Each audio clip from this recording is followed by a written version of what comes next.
Jacksonville State University Television Department presents the high school football game of the week.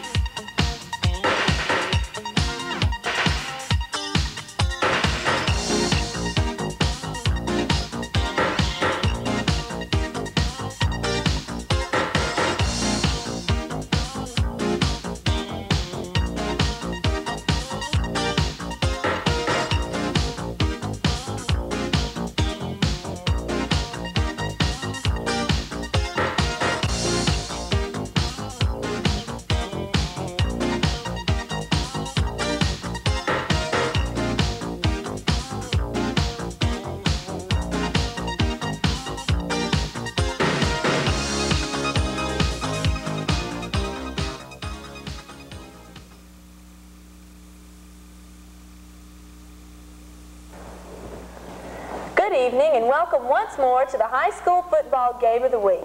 With me this week is Rocky South, and together we'll get you ready for tonight's matchup between the Gadsden Tigers and the Anniston Bulldogs. You know, Kim, we've seen both the Tigers and the Bulldogs on our earlier shows this season, but you can rest assured that both clubs have improved since that time. After beginning the season with a couple of losses, Anniston was able to post 2 victories and even their record. Optimism has grown for the Bulldogs, and not even a loss last week to Opelika could tarnish their newfound confidence.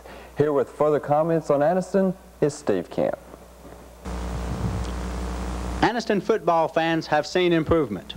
It has already been a more successful season this year for the Anniston Bulldogs than either of the last 2. Bill Farrell's squad has captured a pair of victories and have been playing better football since we first saw them. Quarterback Jamar Peters has been the catalyst of this improvement. Peters has become one of the county's top offensive performers and is the deadliest weapon the Bulldogs have when they possess the football. A strong defense remains the cornerstone of this Anniston football team. Excluding last week's lopsided loss to Opelika, the defense has kept the Bulldogs in every game by making the big plays. Anniston has not had an easy time this season, and the contest tonight with Gadsden will be no exception. As Bill Farrell has said, it's not easy to cross over to the north side of the Coosa River and win a football game. Steve Camp for the high school football game of the week. Judging by the score alone, Gadsden's 32-15 loss last week at the hands of Southside was one the Tigers would just as soon forget. But the task of regrouping and fighting back is a challenge that head coach Vince DiLorenzo and Gadsden won't turn down. Allan Rhodes takes a longer look at the Tigers. Gaston High School's football season to this point has been ruled by Murphy's Law. Just about everything that could go wrong has gone wrong for the Tigers. Injuries have been the big stumbling block, but bag breaks have taken an equally drastic toll. Last week against Southside, Gadsden was left in the wake before they could get on track. The defense held Southside to less than 100 total yards in the first half, but the Tigers trailed at the break 25-0, a margin they could not overcome. Last week's defeat could not overshadow the brilliant individual performance of running back Bobby Avery. Avery had a 41-yard touchdown run and a 60-yard TD reception on the night. The score begins at 0 again for the Tigers tonight against Anniston. If DiLorenzo's team can play an entire game like they did the second half against Southside, the score tonight will be much different. Allan Rhodes for the high school football game of the week. You know, both clubs have an extra incentive in tonight's game. Anniston has found out how nice it is to win on a regular basis again. On the other hand, Gadsden is a much better football team than their 1-4 record will attest. They'll be out to prove that fact tonight.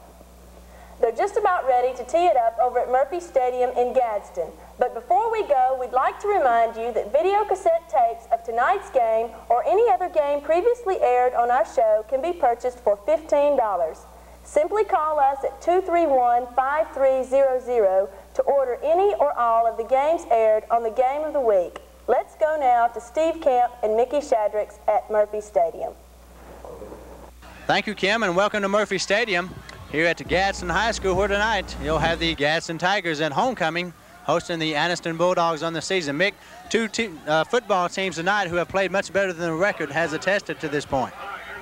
Got 2 teams here tonight, Steve, that I don't feel like that they have played up to their potential. We've watched both of these teams throughout the season, Anniston and Gadsden both. They have a lot of talent, but as you said, They just feel like they haven't played up to their potential. And you got a feeling that halfway during the season, either of these two teams, if not both of them, are going to get it together and go on throughout the rest of the season and have a good year. This is an important time in the season. They can either make it or break it as far as their season is concerned. When you talk about the Anniston Bulldog offense, Mick, one name has to come to mind, that is quarterback Jamar Peters. Jamar Peters is an outstanding quarterback. He is such a tremendous athlete. As a matter of fact, I think Jamar Peters could play anywhere on the field.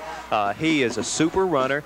He showed us earlier in the season he has a great arm. He can throw the ball deep. He throws with accuracy. And, of course, he has a great young man out on the wide out as a receiver for him, #1, Montrell Bush. They're a tough combination. On the other side of the football offense, Gadsden has a running back who really asserted himself last week, that being number 41, Bobby Avery. Avery had a touchdown run and a touchdown reception, and he was the man who scored each of the 2 touchdowns that Gadsden was able to put on the board at Southside last week. Once again, it is homecoming for the Gaston Tigers. They have a 1-4 record, and as we said, they have played much better than that record, but they still have yet to feel like they have lived up to their potential. And then Anniston has won 2 football games this year against 3 defeats. That is as many football games on the win column as they have put up either of the last 2 years combined. And it has to be a successful season, Mick, for them. But once again, they don't want to stop at 2 victories. No, Steve, they really, especially when Coach Bill Farrell came back, they were really looking to really improve drastically this season from the last 2 seasons. And even though a lot of people wanted better success so far at this point in the season, maybe they wanted a few more wins, they still, as you said, they have improved. And in my opinion, they have improved week by week. Just about ready to kick it off. Anniston going to kick it away. Back deep to receive for the Tigers, number 46, David Owen. The kicker who is listed for Anniston is number 36, Jimmy Thomas. The kicker is wearing number 5, but I presume that is Jimmy Thomas. Forward toe meets leather underway from Murphy Stadium. Owens takes the ball, short of his goal line, and he's going to bring it out, straight up the field. Gets up over the 25, he has running room, and he's down just outside the 30, and that's where the offense of the Tigers will go to work, 1st and 10 to begin the ball game. Offensively, quickly for Gaston, they line up as following. Andre Doremus and David Taylor will split time at quarterback. They'll have a host of people playing in the backfield. Those running backs will be Rodney Calloway, David Owen, Cedric Holstick, Bobby Avery, and Darrence Hughley. The wingback will be Duncan Castleberry. The split ends at different occasions will be John Massey and Dexter Whale, and the tight end will be Larry Baker. Split backfield for the Tigers. David Taylor begins the ball game at quarterback. Vince DeLorenzo told me prior to the game that they will not run the shotgun and they will not run the outside veer. First play from scrimmage, David Owens gets the call, and he's stacked up at the line of scrimmage. May have not got back to the line of scrimmage. Depends on the spot. We'll call it no gain and 2nd and 10. We're going to be watching a good Anniston defense tonight. We saw earlier in the season that they are very capable of stopping some of the best teams around. They played a great defensive game against Welborn, and Coach Farrell said last week in the second half against Opelika, even though they gave up a lot of points, they really controlled the line of scrimmage. So they're looking to have another good performance on defense tonight. That's the key for them. Anniston in a 6-man front, and at different times in the ball game, you will see all 11 men for Anniston's defense stand up. Straight ahead handoff up the middle. Goes for maybe 1-yard gain, going to bring up 3rd and long. And on the tackle for Anniston, number 60, Ernest Goggins, and number 77, Mike Pope. I think what Gadsden has to do early, Steve, is they need to come out with a good balanced attack. They need to establish a run. They need to establish the passing game, because they need to get both of those things working. They have a good passer in their quarterback, but they need to show the Anniston defense that they can run the football. 3rd and 9, 4-man front for the Anniston defense. 4 down linemen. David Owen in motion. They're going to pitch the ball to Holstick. Check that, Rodney Calloway. Calloway fights, gets over the 40, and has enough yardage for the 1st down. So 1st and 10 Tigers from just outside their own 45-yard line. Big 3rd down conversion, Mick, for the Tigers, something they really didn't get last week. That was a great run, Steve, by Rodney Calloway. Great second effort is what they like to call it. He just ducked his head, and he realized where he had to go for the 1st down, and he made a great second effort to get the 1st down. It's a big 1st down for Gadsden here early. First to 10 Tigers, 9 minutes, 42 seconds and counting remaining in the first quarter.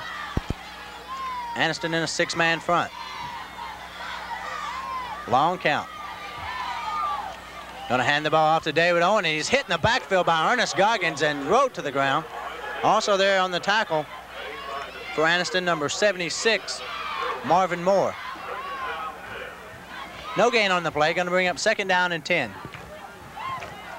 Another guy that you and I talked about before the game started was Anthony Johnson. He's really shown that he is a good football player, quick, tough, and he plays with a lot of enthusiasm. So we'll be looking for his number tonight. And you can never forget Anthony Johnson on that defense of the Bulldogs. Owen in motion. They're going to pitch the ball to Callaway once again. He's stacked up once again at the line of scrimmage, Mick. And that defensive front for the Bulldogs has already asserted themselves as owning the line of scrimmage here in the early going. That was a tremendous play by number 26, Demetrius McLean. He was playing at the defensive end position. He took on the block from the running back, and he did a super job of standing the back up, turning the play inside. But not only did he do that, he did a little more than he's supposed to do. He went in and made the tackle. Loss of 1 on the play. Once again, going to bring up 3rd and long for the Tigers. Vince DeLorenzo obviously was not happy with his team's performance last week, Mick, but he said that his coaching staff had to take partial blame for that, saying that he really didn't have his club ready. But you and I both know bad breaks did take their toll on the Gaston Tigers in the first half of last week's ballgame. Flag on the play now, and I would imagine that Gadsden is going to be whistled for delay of the game. That's an interesting point that you just made. Mistakes were the key for Gadsden in that last game against Southside. They came out and they turned the football over a couple of times. They had some major penalties, and that was really what got them down early in that football game. And if they can stay away from that tonight, I believe they can play with any football team, and I think Coach DeLorenzo feels the same way. They were whistled for 8 penalties last week against Southside, and they've been whistled for the initial penalty tonight, a 5-yard delay of game play. Going to bring up 3rd and a long 15 from their own 40-yard line for the Tigers. Andre Doremus comes in now at the flanker position.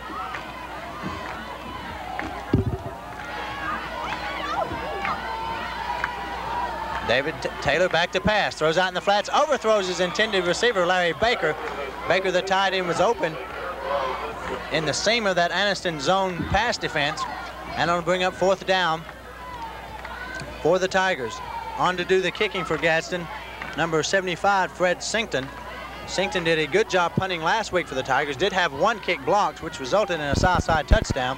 And I'm sure that's another mistake that Gadsden would like to correct coming into this ball game. Back deep to receive the kick for Anniston, number 1, Montrell Bush. Low snap, Sinkton gets it away. High kick, doesn't turn over a wobbler. Bush fields it just outside his 20-yard line and looks for a wall, but he's going, we thought, nowhere. He gets away from 1 tackle and gets out across the 25-yard line to the 27, and that's where Jamar Peters and the offense of the Bulldogs will go to work 1st and 10 for the initial series of the night. 38-yard punt on the play by Fred Sinkton. A good kick for a high school punter, and it was an adequate job for the Tigers. Quickly, Mick, while our viewers are watching, I'd like to remind them they can pick up the telephone and call Domino's Pizza. Domino's is a proud sponsor of the high school football game of the week. Domino's promises fast, free 30-minute delivery. Domino's, once again, is a proud sponsor of the high school football game of the week. Split backfield for Anniston. 1 back in motion, straight ahead handoff, simple play from scrimmage. Play goes good for about 6 yards, going to bring up 2nd down and 4. The key, I think, for the Anniston offense, we talked about Gadsden's offense, but I think the key early here for Anniston's offense is their offensive line. When they can get their offensive linemen coming off the football, that opens up all kinds of opportunities for them, because not only can they run the football, but then they can drop back. Jamar Peters can do what he does best, that is run, scramble, and look for Montrell Bush downfield. The coaching staff for Gadsden told us that the one man they fear more than anything is Jamar Peters, and rightfully so. Running back Gerald Tillman in motion, hand the ball straight ahead to Clarence Williams. Williams going to be stacked up. They're going to give him forward progress to the 35-yard line. Pick up of 1 on the play. Going to bring up 3rd and 3 for the Bulldogs.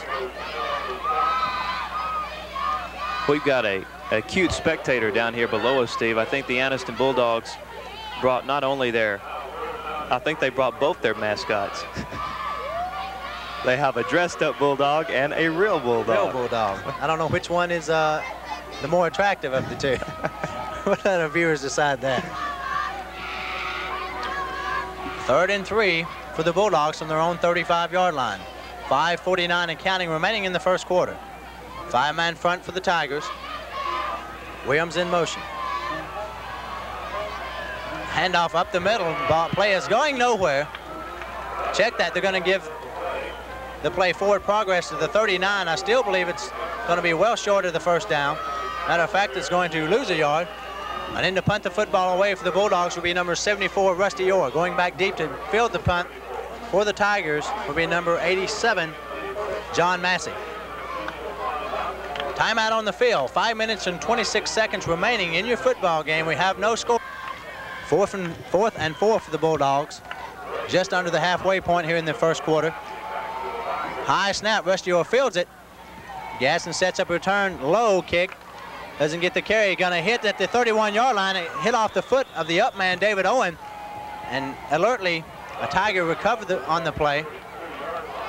Recovering on the play, number 85, Duncan Castleberry. So what could have been another costly turnover early in the ball game for Gadsden is remedied with heads-up play, and the Tigers go back to work. 1st and 10 from their own 32-yard line. That was a 34-yard punt for Anniston that time, and it was a good break for them also because, well, a good break for Gadsden because it looked like for a moment that the ball was going to take a Anniston bounce way down deep in Gadsden territory, but the ball just hit and died, so Gadsden with pretty decent field position. David Taylor stays at quarterback. You can see that heavy knee brace on his left knee.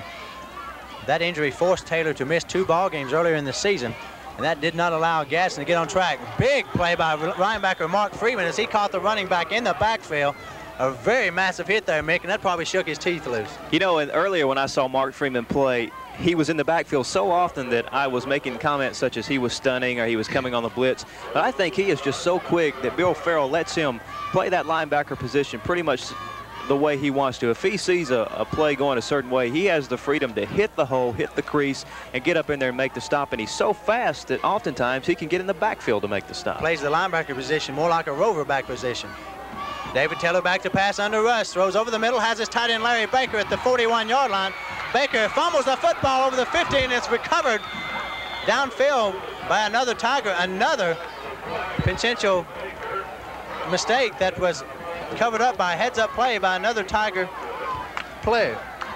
Cedric Curry for Anniston, number 45, put the big hit on him, Steve, but that's what Gadsden needs. That's the kind of play they need early. Of course, even though they made a good play, they still turned the ball over there. That's something that we've talked about, and they've got to stay away from that. Jamie Day, number 15, a wide receiver, got downfield and covered that ball for the Tigers. So now they have penetrated Bulldog territory for the first time on the night. Just over 4 minutes and counting remaining in the first quarter.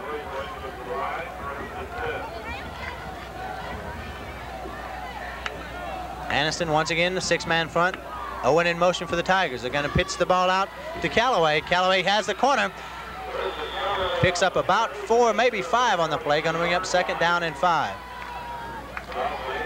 That play was able to get outside that time because William Russell, the defensive end, number 42, was kind of suckered in on the block by the running back. As something that you don't see the Anniston defensive ends do very often. They are so quick that usually when they do find themselves caught inside of a block, they are able to get outside of it. But that time, William Russell kind of got hung up and couldn't get out there. But the defense still did a good job of getting over there with their pursuit and stopping him before he got the first down.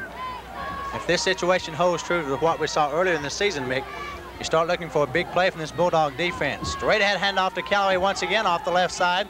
Callaway gets 3, maybe 4 more yards, down close to the first down. Barry Russell, one of the initial tacklers there for the Bulldogs. We'll have to wait and see where they spot the football. Looks like we're going to have an official timeout for a measurement as they're going to bring the chains across the field from the near side of your screen. I see just how close this is to first down yardage.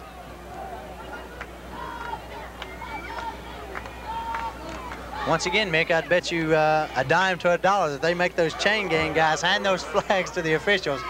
You have to let those officials stretch the poles out there. That's right. There they go. And it looks like he is going to be short by just about 3 or 4 inches as the referee goes down. He's going to measure it again. Well, everybody wants to get in there and take a look. That's close, very close. But now they're going to give them 1st and 10. As you saw there, it may be by an eyelash, Mick. Callaway has already picked up 27 yards on the night on 5 carries for the Gadsden offense. So he has been the workhorse here in the first quarter.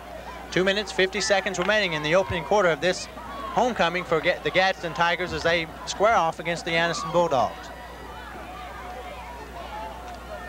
Split backfield, double tight end.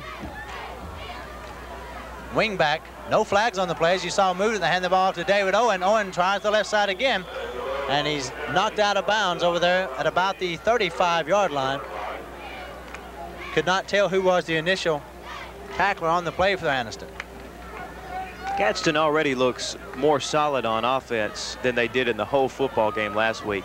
But I think, again, the important thing is the turnover and the mistakes, the penalties. If they can stay away from that, they can move the football. They proved that here early, of course, but of course the Anniston defense usually rises to the occasion at about this time. When they get their backs to the wall, that seems to be when they play their best defense. So we're fixing to see what happens here.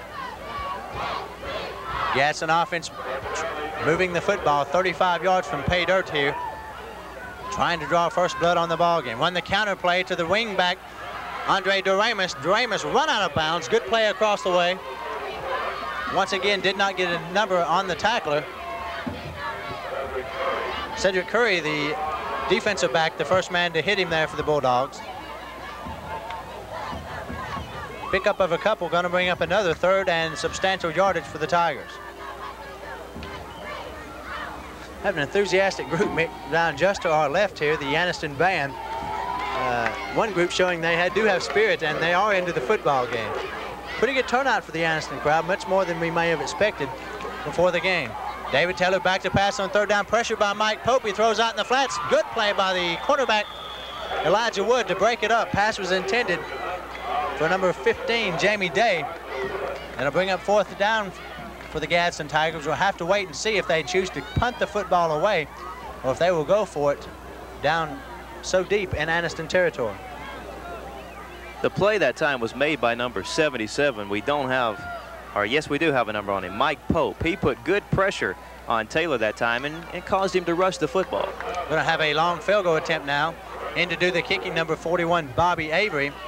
And Gadsden had trouble getting people on the field, so they take a timeout. So with 1 minute and 35 seconds remaining in quarter number 1, your score, the Gadsden Tigers nothing and the Anniston Bulldogs nothing.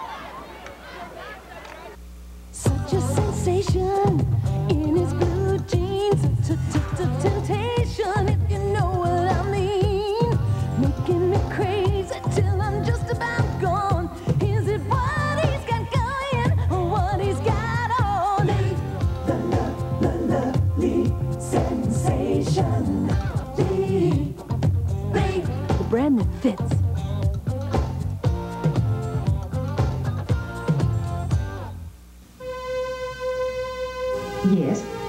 Yes, I agree. I see the errors. Well, he never was required to write very much. Do you mean he isn't going to be accepted because of his writing? But what about his math scores? Oh, but his grandfather went to that school, and his sister. Isn't there something we can do? Isn't there somebody who can help us? Check your children's writing. Do it today.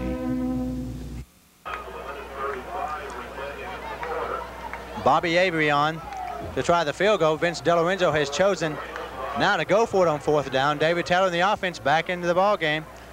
Andre Doremus in motion.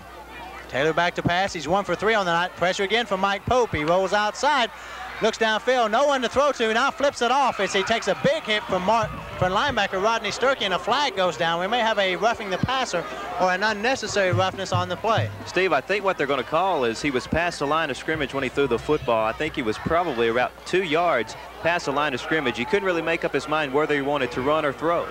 Heads-up call there by my sidekick, Mickey Shadrix, and that is in fact the call. He was across the line of scrimmage, illegal forward pass.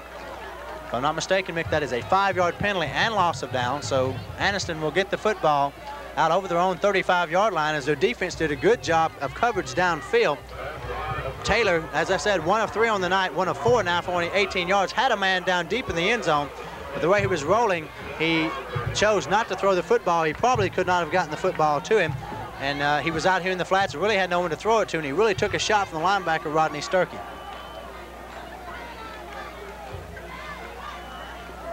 So they mark off the 5 yards, and Anniston will start 1st and 10 from their own 39-yard line. Bubba Grape may be out for the season for Gadsden. Check that for Anniston. The starting offensive right tackle. They have moved Skeet Carnes from right guard out to right tackle. And we'll have to try to get a number on the replacement who has moved into the right guard position. Straight ahead handoff to Gerald Tillman. Tillman gets a couple of yards before he's hammered down on the far sideline. Anniston, Steve, has not thrown the football so far tonight. Of course, they've only had 1 possession. But it seems like they're trying to get that running game established before they throw the football, and that is very important. If you can get the running game established, then you've got the defense having to play honest, hard-nosed, up-front football, and that's what they're trying to do. Initial tackle on that play for the Tigers was number 47, Ferndale Davis. Davis from his inside linebacker position. Pickup of 2, maybe 3 on the play. Going to bring up second line. They pitch the ball to Tillman coming this way. The Gaston defense stretches it out. He gets by 1 tackle, and he takes a shot as he crosses the 40-yard line. Andre Doremus and Duncan Castleberry there on the stop for the Tigers.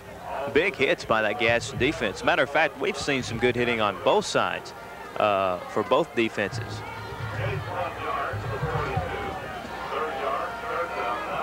Pickup of maybe 1 on the play. Going to bring up 3rd and 7 now for the Bulldogs. And once again, you had to wonder when Anniston's going to try that first forward pass. And this would be a golden opportunity for it. And when they throw the ball, you look for them to sprint the quarterback, Jamar Peters, out into the flats with the option to run the football or throw it. Split backfield. As the defensive lineman jumps just at the whistle. That ends the first quarter. The man who jumped on the play for Gadsden was number 62, David Partridge. So the penalty will be assessed. And we have played 1 quarter of football at Murphy Stadium. Your score, the Gadsden Tigers 0 and the Anniston Bulldogs 0. For more than 60 years, Holy Name of Jesus Medical Center has provided quality health care to the people of Northeast Alabama. Our emergency care center offers 24-hour medical service for major or minor emergencies. Our physicians and nurses are specially trained in emergency medicine, and no emergency is considered routine. Holy Name of Jesus Medical Center. We're your friends for life.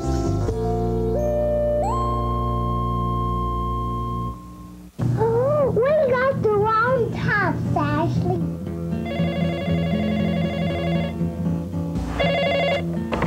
Hello, honey. I just read the wonderful letters you girls sent. Yes? I love you too, sugar. And I have written to both of you. Grandmother's gone to mail the letters now. Encourage your children to write. Do it today. Steve Camp, Mickey Shadrix, and statistician Steve Penn along with you tonight. Hope you're enjoying our football game, Mick. A good, evenly played first quarter tonight. It has been a good played first quarter. I think the interesting thing, though, is that Gadsden, the possession time with the football.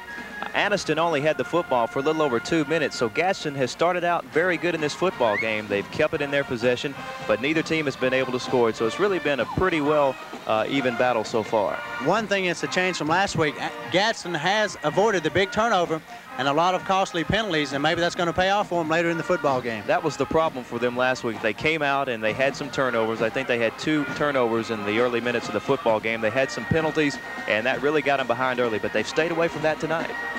3rd and 1 now for the Anniston Bulldogs after the mark-off of the 5-yard penalty.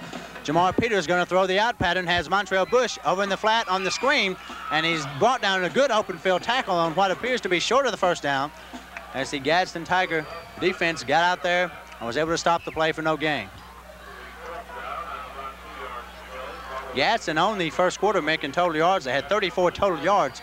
Anniston, with only 1 possession, they ran 3 plays, picked up only 13 total yards. So Gadsden has asserted themselves statistically, but neither team has been able to gain an edge on the scoreboard.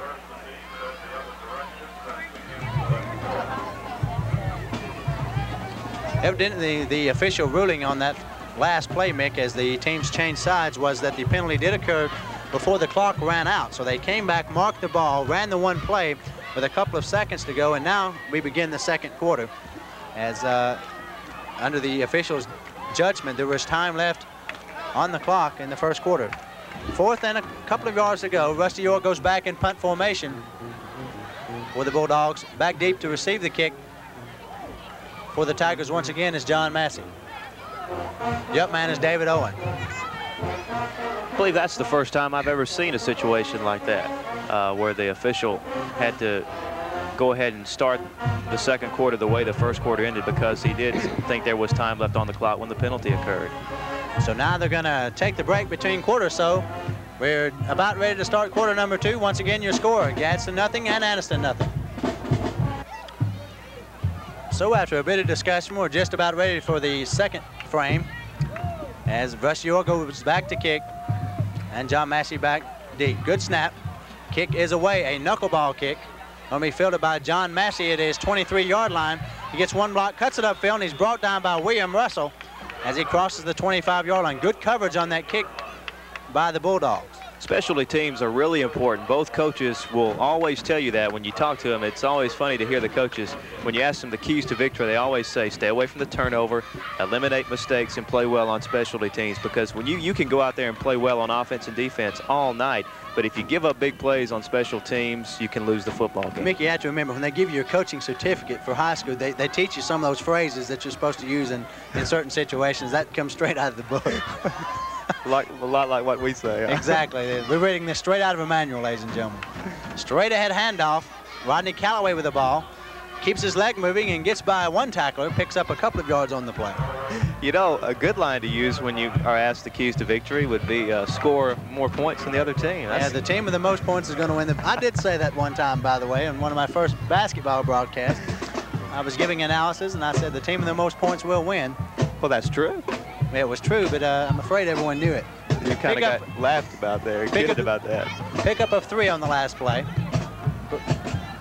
Gonna bring up 2nd and 7 yards to go for the first down. Anniston runs 8 players right up on the line of scrimmage as Rodney Sturkey shows blitz. He comes, they run a power sweep. Rodney Holstick gets the call, first carry of the night, tries to get outside, and he's dropped for what looks like about a 1-yard gain. And the Anniston defense, once again, playing the run extremely well. I think one of the reasons that Gadsden has stayed on the ground so much tonight is because Anniston has really good talent in their defensive secondary. They have the ability to cover receivers of all types of talent. And so they have to be careful on offense because, of course, Taylor is just now coming back, trying to get back in the flow of things. They don't want to give up any interceptions or any turnovers, so they probably will try to keep it safe as much as they can, as long as their running game will work for them. They credited Cedric Holstick with a gain of 2 yards on the last play, brings up 3rd and 5. Gaston with the slot to the top of the screen, split backfield. They're going to fake a pass, and David Taylor rolls out. Good protection. He's going to run the football now. Gets upfield, eludes one tackler, has enough yardage for the first down, and he's run down by upfield pursuit as he gets that first down.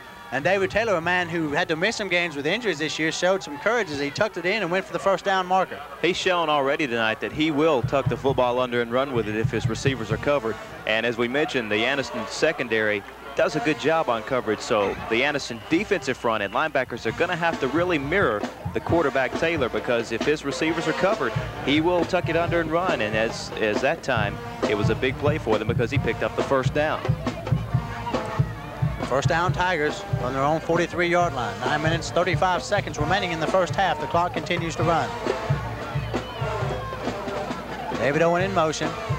Now we have the wingback, Andre Doremus, moved on the play, and that will be a 5-yard illegal procedure against the Tigers.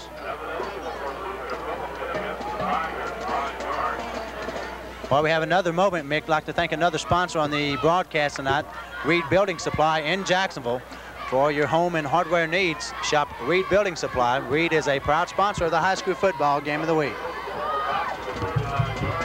Steve, we talked about penalties. Gadsden has been penalized 4 times already tonight for 25 yards, but yet the penalties have not really hurt them that bad. They've been short penalties, and they haven't came at crucial times. Of course, you never like to get a penalty call, but if you're going to have penalties, you want to have them when they're not going to really hurt you severely.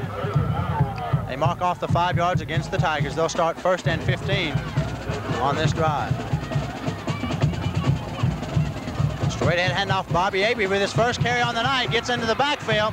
He gets across midfield before he's wrestled down by number 5, Jimmy Thomas. And you have to wonder, Mick, Bobby Avery carries the ball so effectively. Why Vince DeLorenzo doesn't use him more often? Bobby Avery is a great talent. He's tall, he's fast, and he's real quick. And he's one of those kind of guys that can do it all. He can play any position, and he can really run the football effectively. He made a couple of big plays for them in the Southside game last week. And as you said, we've both been kind of surprised. We've both been looking for him to carry the football, and finally we see him in the backfield. Hate to use an overused analogy, but he runs the football much like you would see a Herschel Walker or a Bo Jackson, a guy who has the ability to break a lot of tackles. They hand the ball to him again. He gets outside, eludes one tackle, eludes another, gets on the corner.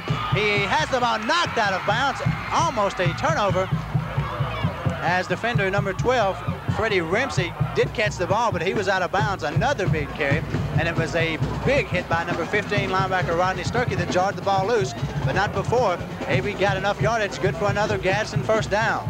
They're moving the ball once again, and the main thing for Gadsden is they are keeping possession of the football, and that's what you want to do, whether you're a passing team or whether you're a running team. You want to keep the football more than the other team.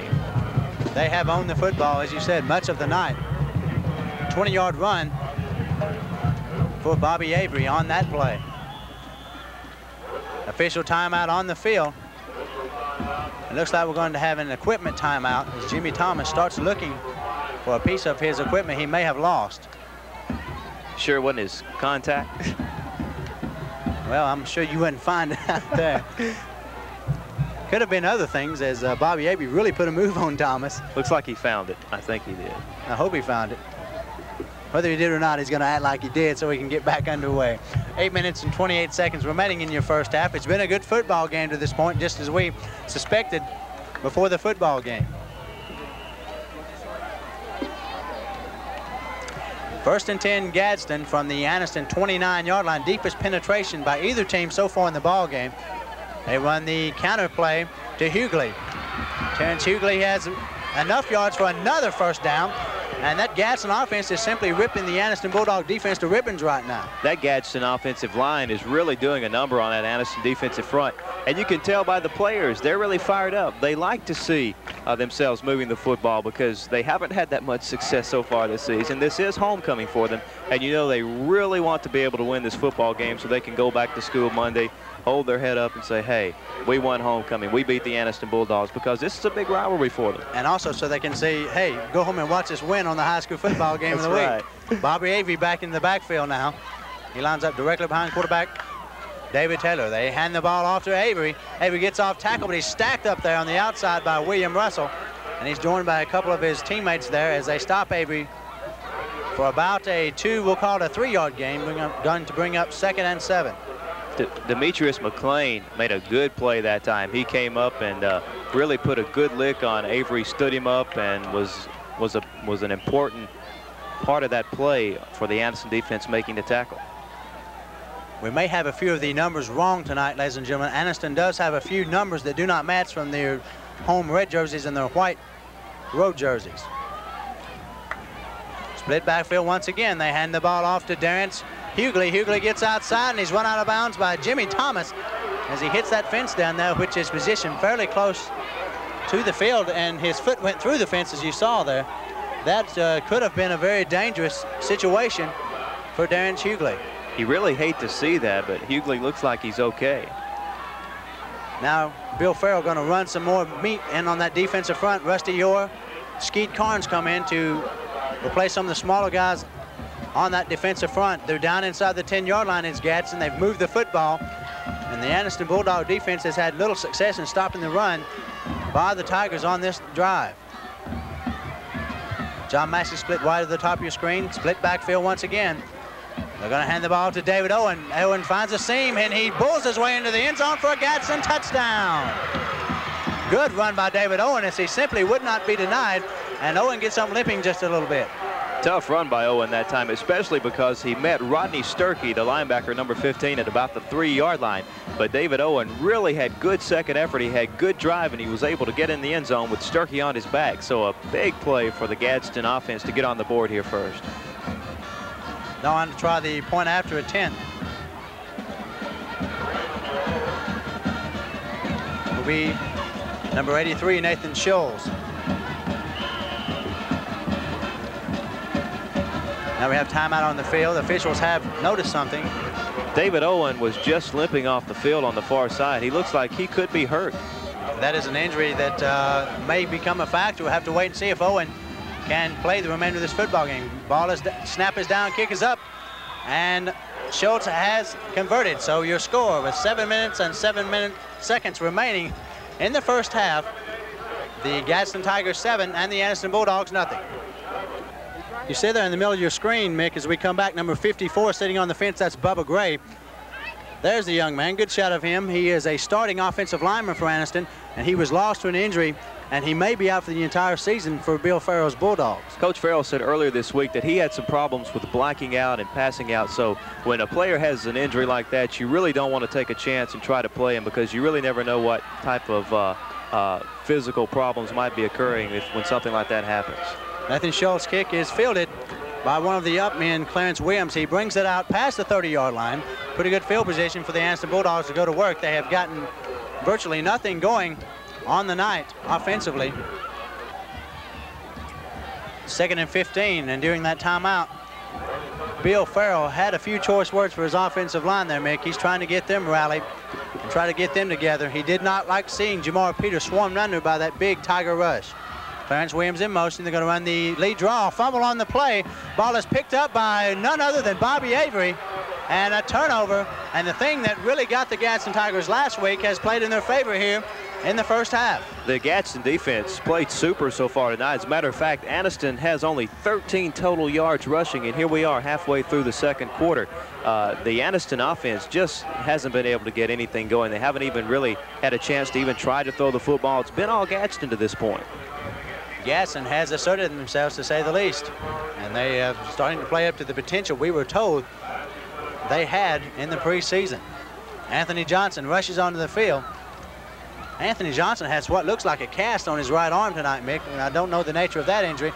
They hand the ball off to Darren Hughley. Hughley with open field. Hughley dashes into the end zone for another Gadsden touchdown. No flags on the play. The play will stand.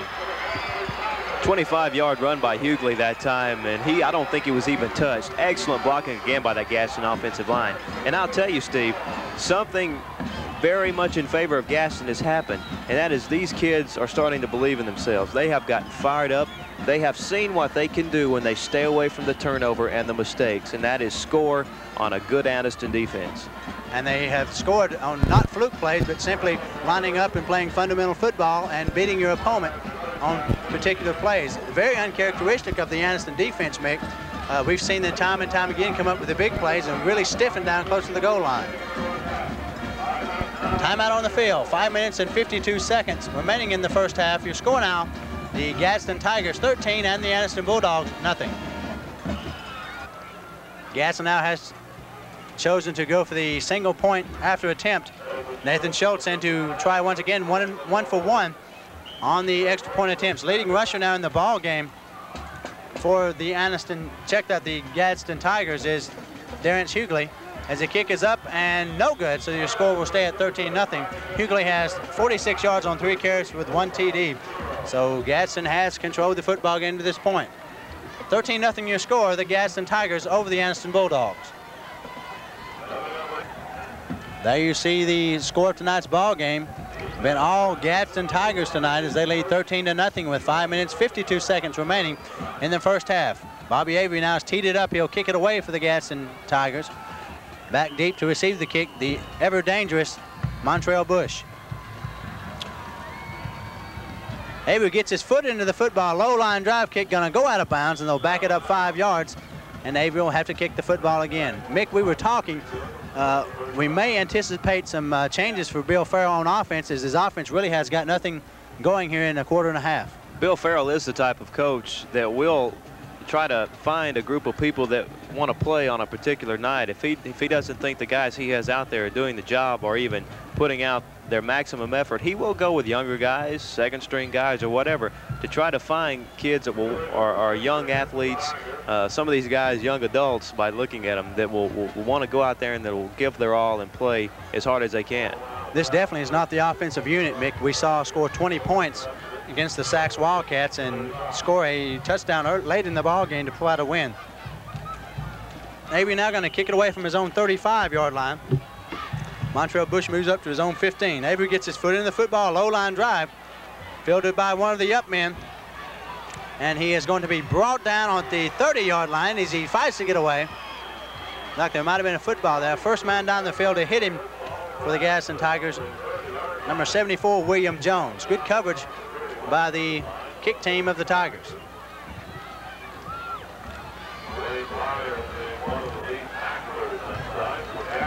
At a quick glance, Mick, looks like everything's the same for the Anniston offense, so Bill Farrell may be going to give him one more series to try to do something. As the clock continues to roll, we're down to 5.5 minutes remaining in the first half of tonight's ball game. Split backfield. Clarence Williams, Gerald Tillman. Tillman gets the call, straight ahead handoff, spins on his right hand and picks up what appears to be enough yardage for the first down, but now they're going to mark him back close to the 41-yard line, and it may have a measurement ensuing. Good run by Tillman that time. Also good blocking up front.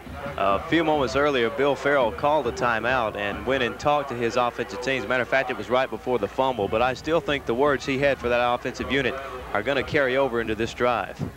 Longest play from scrimmage on the night for the Bulldogs. Maybe that is a sign for their sake of things to come. Straight ahead handoff, Clarence Williams. Williams gets hit by one tackler, spins and gets a couple of extra yards. Play good for the first down. Ferndale Davis there come up from his inside linebacker position to make the stop for the Tigers. Steve, unbelievably, that is the first down for the Anniston offense in this football game, and it comes with 4 minutes and 42 seconds left to go before the first half is over. But I say unbelievably, but yet when the small amount of time that the Anniston offense has had the football, it is easy to believe. That's one thing that a lot of people do not take into consideration. We played almost an entire half of football. The offense hasn't been out there much, and it's hard to get into the flow of the ball game when you really haven't broken a good sweat. Straight ahead handoff. The ball comes loose, but I'm afraid they're going to whistle it down. But nonetheless, flag goes down on the play. Rusty Orr hustled downfield to cover it for the Bulldogs if it had been a fumble, but we'll have to wait and see what the flag is on the play. I think we're having some extracurricular activity between Montrell Bush, the flanker for Anniston, and number 10 for Gadsden, Kelvin Bradford.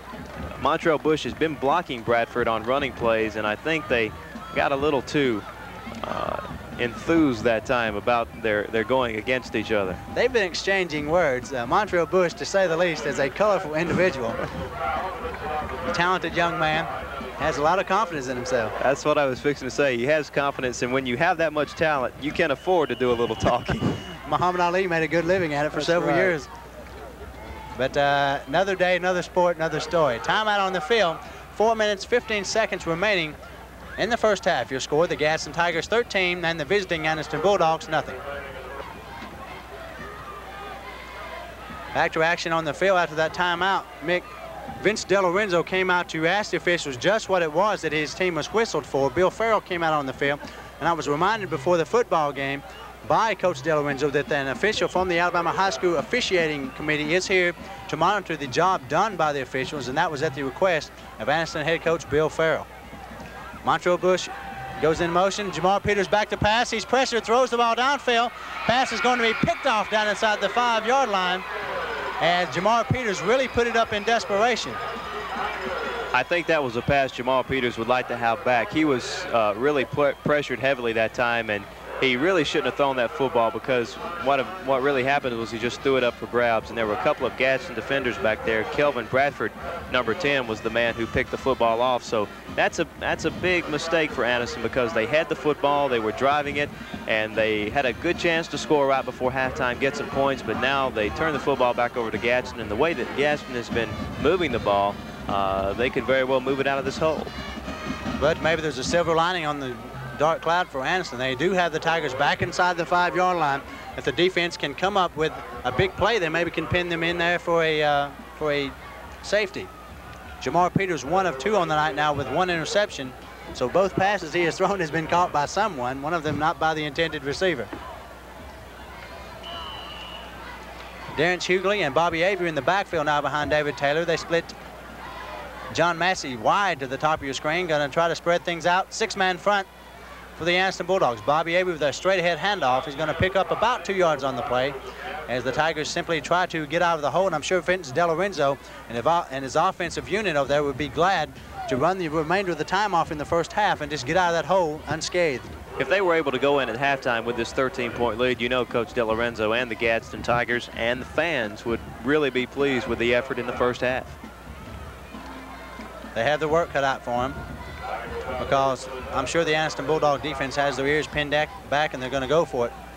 Hand off this time, outside draw to Darrence Hughey. Hughey in the open field. He gets out to the 20-yard line before he's brought down. Another big game, and now Hughley with 61 yards rushing on the night and only 5 carries. That play's been effective for them so far tonight.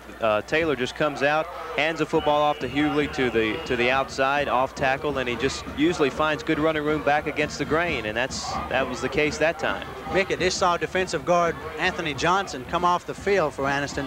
He's really not playing up to par tonight, I would say, and it's probably because of the injury he has suffered to his right hand. And once again, this is not 100% Anthony Johnson we've seen earlier in the season, and we will assume that is because of that injury. Straight ahead handoff to the up man, Rodney Callaway. Callaway powers out close to the 25-yard line as the clock continues to run. 2 minutes, 40 seconds and counting remaining in the first half. Talking about Anthony Johnson, we saw the cast that he had on his arm a little earlier, and as small as he is, even though he's a great football player, as small as he is, that cast has got to weigh heavily on him. You know, he really would probably have trouble carrying that thing around, as small a player as he is. He's only listed at 160 pounds, and that's a very good assumption you made there, Mick. I'm sure that it is on the back of his mind. And regardless of who the player is, no one plays up to 100% when they're injured. Here comes Hughley again. Hughley is stacked up on the outside by Jimmy Thomas. Good play as a defensive back for the Bulldog. Comes up, makes a big hit. Hughley gets up kind of slowly there as he really was rattled on that play as he gained a couple of yards, going to bring up 3rd and 1.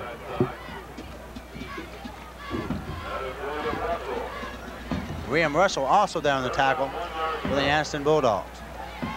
Inside 2 minutes in the first half. Have to wonder if Gadsden has enough time to get down the field and get in position for another score.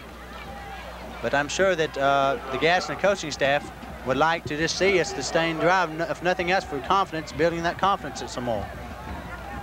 Split backfield, things aren't right, and David Taylor calls for another Gadsden timeout. So with 1 minute and 29 seconds remaining in your first half, the Gadsden Tigers continue to lead the Anniston Bulldogs by the score of 13-0. 3rd and 1 yard for the Gadsden Tigers after the timeout. Have a wing back set to the top of the screen, split backfield. Taylor with a long count, and he did just what he wanted to do as he drew several of the Bulldog defenders offside. That was a good play to come out of a timeout with. It's good thinking by the Gadsden coaching staff. They only had a yard to go for the first down, and now with that penalty, they'll have an automatic first down. They'll have 4 more downs to eat up the rest of the time remaining in the first half, and without a turnover, they will be able to go into halftime with a 13-point lead. Darrence Hughley continues to add to his numbers tonight, Mick. The running back for the Tigers, 6 carries, 68 yards on the night and 1 TD, and he already has the inside hand on our Bama Sporting Goods High School Football Game of the Week, Player of the Week. But the final vote on that is yet to be made. It's anybody's plaque to this point, I guess you could say. 5-yard penalty, good for the first down for the Tigers. Back to pass David Taylor. He's pressured. Going to step up, and he's going to fumble the football, and now they're going to say his arm was in motion as he took the hit from number 76, Marvin Moore. Moore got back there in the backfield. Initial pressure was applied by the right defensive end. But they're going to say Taylor's arm was in motion, Mick, and I believe that was a pretty good call. I think it was too. Of course, the Anniston coaches, some of the coaches on the sidelines are really upset by that play. But of course, they're going to be. They're not going to cheer something that happened for the other team. But it did look like a good call by the official. Those coaches think the officials are the dumbest people on the field. But once again, when you get caught up in doing your job of coaching, you never think you're wrong. Often wrong, but never in doubt, the way I like to put it. As they always say, the official may not always be right, but he's always the official. 2nd and 10, Andre Duramus at quarterback now. Got to run the bootleg as he gets around the corner, run out of bounds up close to the 40-yard line. Clock stops at 1 minute and 16 seconds.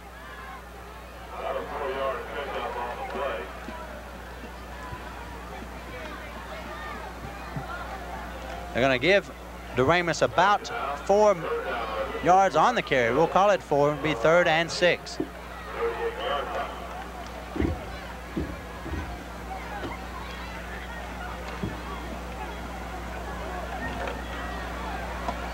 David Taylor has left the football game. Andre Duramus in at quarterback. Taylor only 1 of 5 passing on the night, Mick, for 17 yards. I'm not sure if that is the reason why De Lorenzo has pulled him at quarterback. Handoff to Darius Hughley. Hughley has the corner, looking for a block, cuts back across the grain, and he is finally caught from the inside. 18-yard gain on the play, good for another Gadsden first down, and with just over a minute remaining in the first half, they're down threatening for another score. I think one of the reasons he came in with Duramus for Taylor was just to run the football and try to eat the clock up. But now with this big run by Hughley, I think Coach De Lorenzo wants to go back with Taylor and maybe try to get some more points on the board here before halftime, because Taylor is the man in at quarterback for Gadsden at this point. Check that call, a 22-yard run on the play by Hughley. He's getting up close to that 100-yard mark in the first half. Taylor back in now. His pass deflected straight up in the air. Intercepted by the outside man, Elijah Wood. Elijah Wood dashes down the sidelines. No flags on the play. And a big play by the Anniston Bulldog defense. Nets a touchdown. The ball was tipped at the line of scrimmage, and Elijah Wood was right there, picked it off. The only man he had to beat was the quarterback, David Taylor, and Elijah Wood showed his superior speed that time, ran the ball some 60 yards, 65 yards for a touchdown. So Steve will make it an 88-yard touchdown for Wood. So that is a big play for the Anniston football team. They get back in the football game right here at halftime. There you see Elijah Wood. That's the second time this season we have seen him go a long way for a touchdown, and just like that, lightning strikes and the Anniston Bulldogs are back in the football game. Now on to try the point after, number 5, Jimmy Thomas, out of the hold of Jamar Peters. Thomas going to have to hurry and get that kicking strap on his shoe. And just what Gadsden did not want, Mick, was a big play like that where they surrendered a touchdown and really let Anniston back into the football game here in the first half. Snap is fumbled, is down. Now they fake it. Jamar Peters up, runs toward the line of scrimmage, but he's not going to make it as the old fire drill on the bad snap and bad handling backfires on Anniston, and the score stands at 13-6 in the favor of the Garris and Tigers with 42 seconds remaining in the first half.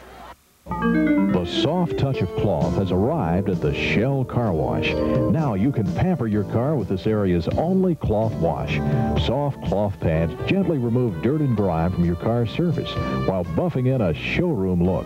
And protect your car's finish by choosing one of our great turtle waxes for extra shine and luster. So pamper your car with a soft touch of cloth at the Shell Car Wash in Oxford, across from Quintard Mall.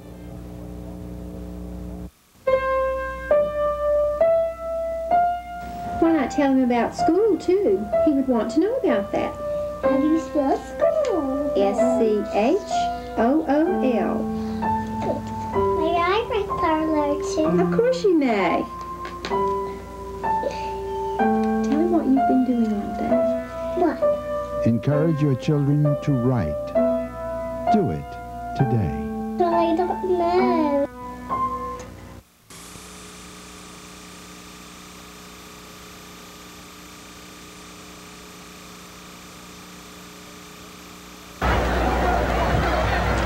Back in Murphy Stadium in Gadsden, we have completed 2 quarters of football. Your score, the homestanding Gadsden Tigers 13 and the Anniston Bulldogs 6. Mick, The statistics for the first half point to only one glaring thing. Leaning heavily in favor of Gadsden, Steve. First downs, Gadsden has 12 to 2 for Anniston.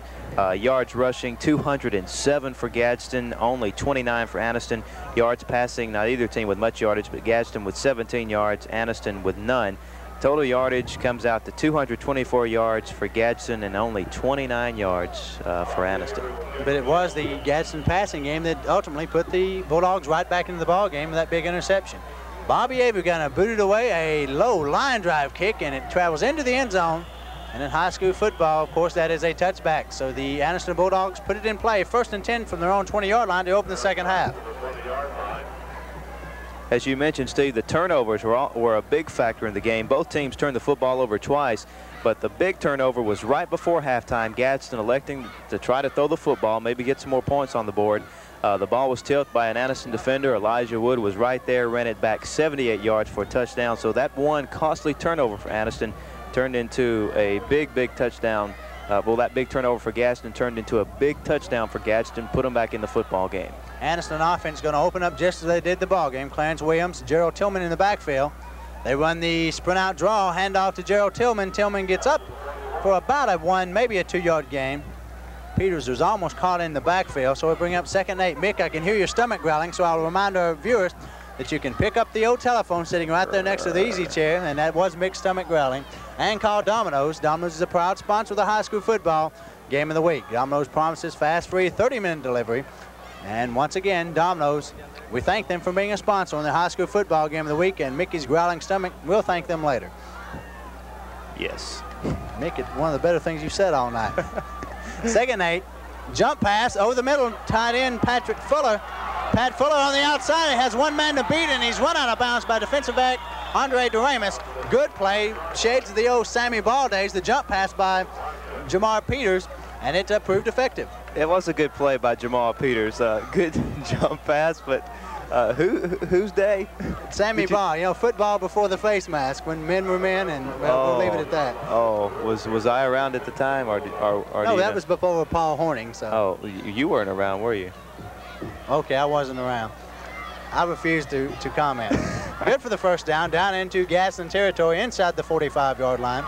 1st and 10 Bulldogs on the move. Straight ahead handoff. Peters pulls it out, tries to get around the corner, and Bobby Avery is there to wrap him up for no gain. Once again, the Gadsden Tigers defense plays the run rather effectively. They played the run very well tonight. As we mentioned in the statistics, they've only given up 29 yards so far on the evening, and that is a big improvement from their game a week ago against Southside. They gave up big yardage. They gave up big chunks of yardage against the Southside offense, but they've definitely improved here against Anniston tonight. Loss of a yard on the play, going to bring up 2nd down and 11. Straight ahead handoff, Clarence Williams stacked up and driven back by a big onrush by the Gadsden Tigers. J.D. McDuffie, from his defensive lineman position, the man that put the original stick on him there, joined on the play. If I can get a number. We didn't get a number on the other tackler, so we'll leave it at that. Nothing like organization. 10 minutes and counting remaining in the first half. Peters back to pass. Outside pressure. He's going to be caught by the inside rush. The play was made, Mick, by the right defensive lineman, number 85, Duncan Castleberry. Forced Jamar Peters back inside, and that has been the key to shutting down this passing game. They have not allowed Peters to get out of the pocket, out in the free ground to roam around. That is definitely the key. First of all, it starts with good coverage. The Gadsden secondary had that. Then comes the pressure factor. You've got to put good pressure on a quarterback like Jamar Peters. And then the third thing you have to do, which is very tough to do, is keep him contained. Don't let him outside. And the Gadsden defense showed a perfect way to do it on that play. Second sack for the Gadsden defense tonight. Going to force Rusty Orr to kick it away for the Bulldogs once again. Orr has punted the ball twice tonight. High snap, he hounds it, rushes on. He gets the kick away, and he goes down, but no flags go down. Ball fielded by John Massey.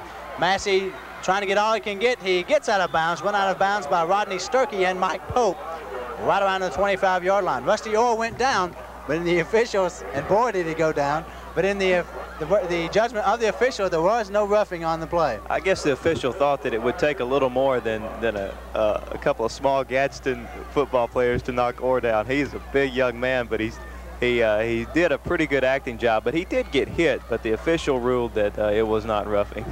Rusty Orr is really editorializing on the sidelines with the body movements. He can't believe he didn't get a flag on that one. I guess he needs to take a few more drama classes. But nonetheless, 38-yard punt. Gadsden takes over 1st and 10 from their own 25-yard line. They hand the ball off to number 33 on the carry, Shadrix Holstick. Holstick carrying good for about 2 yards. Tackle made by Demetrius McLean, the right end. The thing we'll be looking for in the second half for Gadsden is number 26, Darrence Hughley. Now, in the first half, he had 106 yards on 9 carries, and that's almost a 12-yard average, Steve, per carry. So he was a big, big factor for the Gadsden offense, and the Gadsden will probably come back with him later in the second half and try to make the Anniston defense prove that they can stop it. Bobby Avery and Rodney Calloway now in the backfield for the Tigers. David Taylor remains your quarterback. They run the straight-ahead handoff to Calloway. Calloway gets up near the 30-yard line. Now they're going to mark him down back about the 28-yard line, so a pickup of another couple of yards. Going to bring up 3rd and 7. I'd like to make this comment, Steve. From watching these two teams throughout the past years, as we said earlier, this has become a big rivalry for the two schools, but this is kind of a different game than what you usually see when Anniston and Gadsden get together. It's usually a wide open score at will type of affair, but tonight it's been different. It's been more of a control type of offense on both sides for both teams. Long count for Gadsden, possibly trying to draw off, and the Anniston defenders' flags go down. The ball is fumbled on the play. We'll have to wait and see who has the football. The Anniston Bulldogs think they have it, but we'll have to wait and see what a man with a striped shirt says. They're going to call it a dead ball foul, presumably illegal procedure against the Tigers. So it is as if the play did not occur. I think what they were trying to do that time was trout with their right guard over to the left side. And when you have to trout, when you play that guard position, you've really got to get over there quick. And I think he may have been a little too anxious to get over and get in position to make his block. Take it from a man of experience. When you get a few face masks in your back, you do anything you can to get over there a little faster. So the 5-yard penalty assessed now. It brings up 3rd and 11 for the Tigers. Back inside their 20-yard line. 25-yard line, check that. David Taylor going to roll to the right, go back to pass. Doesn't have a defender, tucks it in, and he's caught across the way by number 77, Mike Pope. And number 26, Demetrius McLean, well short of the first down. And Fred Singleton will have to kick it away for the Tigers. You know, speaking of face masks in the back, Steve, you know, the two most annoying things to me when I played football was either thumb injuries or a face mask in the back. Those two things seem to nag at me more than anything. What I always hated was having to practice. Well, that was the main thing. I never figured out why the coaches wouldn't let me just show up and play. Fred Singleton fumbles the snap, gets the kick away. Anniston had a return on. Montrell Bush going to play it on the bounce of his own 30-yard line, gets by one tackler. He eludes another, but he is brought down by number 80, Tony Baker. Also there on the stop, number 34 for the Tigers. We don't have a number on that young man, and number 29, Philip Bedingfield. So a 45-yard kick and a 3-yard return, and the Bulldogs go back to work from their own 33-yard line. 6 minutes, 45 seconds, and counting remaining in the third quarter. Why don't we always get off these tangents of football as we knew it back in high school, mate? Neither one of us were very good, or we wouldn't be doing this for a living. As I always said, the older you get, the better you were. Jamar Peters on the spin-out draw. They give the ball to Clarence Williams. The ball comes loose. It's free, and it will be covered by the Gadsden Tigers. So another costly turnover. Have to wait and see who got there to get the football. Look like number 61 for the Tigers, Eric Higgins. And things just aren't going right for Bill Farrell's offense tonight. The third turnover for Anniston, as we mentioned, one of the turnovers in the first half led directly to a Gadsden touchdown. So here a turnover at midway through the third quarter, which will give Gadsden the football deep in Anniston territory, and this turnover as well could lead to a Gadsden score. Mentally has to play on the minds of the Bulldog defenders. They just stopped Gadsden. They come to the bench and mentally you let down, and now you're right back on the field. And this is the time you have to expect a big play from the offense. David Taylor rolls out, look like a blown assignment. He's going to be caught in the backfield, throws the football, and now a flag goes down. And the preliminary indication will be intentional grounding. Mick, that obviously wasn't the play Coach DiLorenzo had called for the Tigers. The Anniston defensive front put good pressure on Taylor that time. Number 77 for Anniston. Jim, let's see, get his number.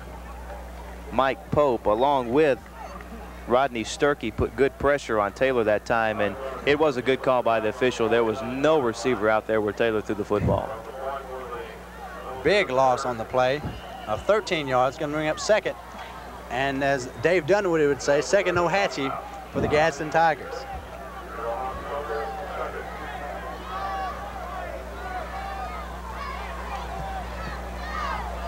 Gadsden has been penalized tonight, Steve, 6 times for 45 yards, so the penalty starting to mount up for them.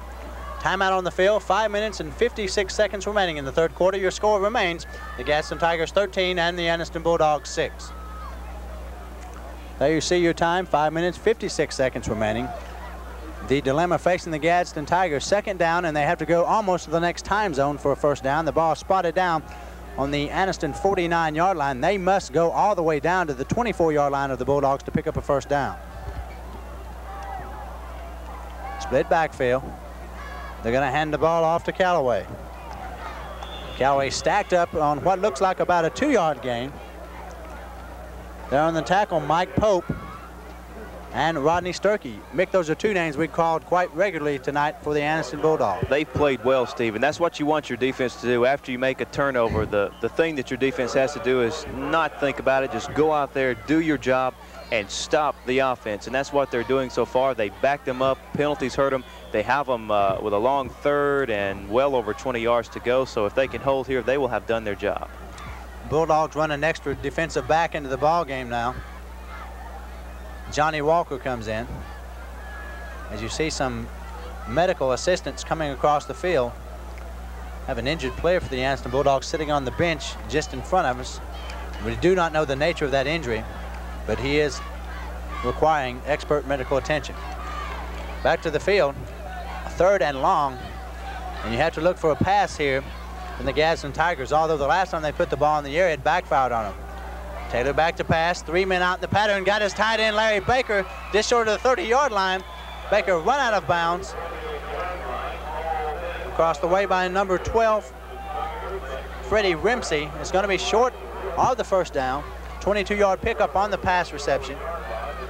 But Anniston was in a prevent defense, and they were going to bend but not break and give up the first down. That's a big play for the Gadsden offense, so they have the election of either going for the 3 points or going for it. It looks as though they're going to try to kick it, but of course, no, it doesn't look like they're going to go for it. So it does put them in a good shape to get a first down. If they don't make it, they have Anniston pinned back in their own territory. 4th and 2, ball spotted down on the 28-yard line. That is a bit close for a punt. The ball goes in the end zone. You only gain 8 yards, and it's really a little bit far for a field goal.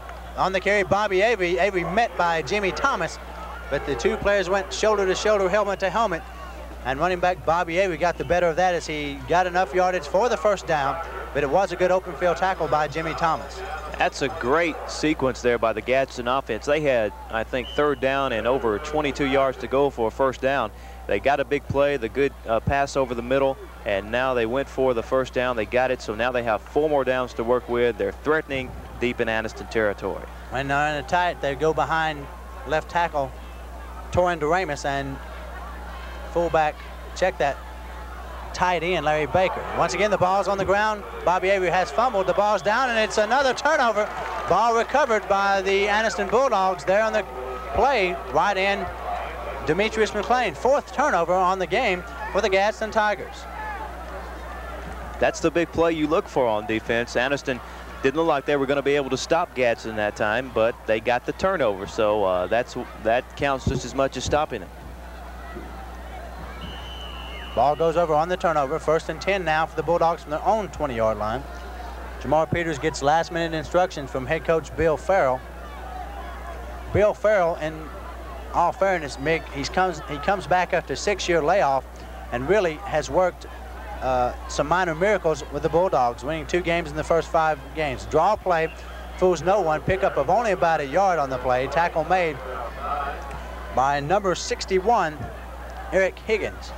I think the first thing that a coach wants to do when he comes back to a program such as this is to gain the respect of your players. You've got to have that. You've got to have your players respecting you, and because when they respect you, then they'll play hard for you. And if you can get athletes like Anniston has doing that, then you've got your program going in the right direction. And Bill Farrell is the type of man that will get that respect, and he'll earn that respect. Pickup of 1 on the last play. 2nd and 9. Peters back to pass. Tries to get outside. Has some open field. Cuts it up the field. Has enough yardage for another first down. And that is the first time that we have seen Peters really get out in the open field, making it pays off for the Bulldogs. I've been thinking all night that this Anniston offense has got to just open up. They've got to start using Jamal Peters, even if they lose the ball game, so what? He is your main weapon. He is what makes your offense tick. He can do so many things, and at this point in the football game, down to around 3 minutes left in the third quarter, you're trailing by 7 points. You've got to use him. You've got to try to open up the game, because the simple running game has not been effective for them. Only the 4th first down on the night for the Bulldogs. Jump pass again. Pat Fuller has the ball in the flats, straight ahead. Ball up close to the 50-yard line, good for another Anniston first down. And Mick, once again, a flashback, look like the old Sammy Ball jump pass. That's right. I'm starting to remember those days now, Steve. Back into the depression. In all likelihood, the play isn't designed that way, but Jamal Peters is only 5'6", and the little guy has to jump up in the air to stay over the battle going on between the offensive and defensive line. Has a big target there. Fuller is a tall young man. We don't have the exact measurement on him, but he is probably around 6 foot or more. Peters back to pass again. Good protection, throws downfield for Fuller once again, but the pass turned him around and he was unable to pull it down. Once again, every time you see Jamal Peters get away, there's just lightning in the air. Anything can happen. That's true. You don't know whether he's going to throw the football, go deep on you, go short on you, or try to run it. So you really have to be aware of all the options that he can do and just try to do your best to keep him under control. Incomplete pass brings up 2nd and 10. Gadsden driving. This drive started back on their own 20-yard line. They've made it to the 47 to this point. Peters on the night, 2 for 5, passing for 49 yards. Both of his completions being to his tight end, Pat Fuller, and both of those completions here in the third quarter. Peters sprints out, back to pass, has pressure by Duncan Castleberry. Nice open field tackle by the defensive end, Duncan Castleberry. Check that, Tony Baker. That's a big blow to the Anniston offense to get that sack on Peters. They had the ball up around midfield. Now it's going to be back way up. They're going to be facing a 3rd down and around 20 yards to go. 3rd sack on the night by the Gadsden Tigers, and now Bill Farrell has called for a timeout. 2 minutes, 6 seconds remaining in the third quarter. Your score remains the Gadsden Tigers 13 and the Anniston Bulldogs 6.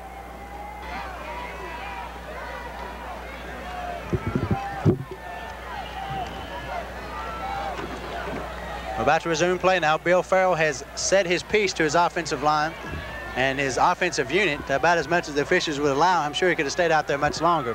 But his team now with a 3rd and 20. Peters back to pass, pressure from the inside, steps up, and for the 5th time tonight, the Gadsden defense has sacked Jamar Peters, going to bring up 4th and forever, and Rusty, you're going to have to kick it away once again. Injured player down on the bench for the Anniston Bulldogs is number 45, Cedric Curry. We're going to have to wait and see what that injury is. 1 minute and 20 seconds remaining in the third quarter. Mick, the third quarter has been much like the first quarter tonight, where the two teams have really played to a stalemate.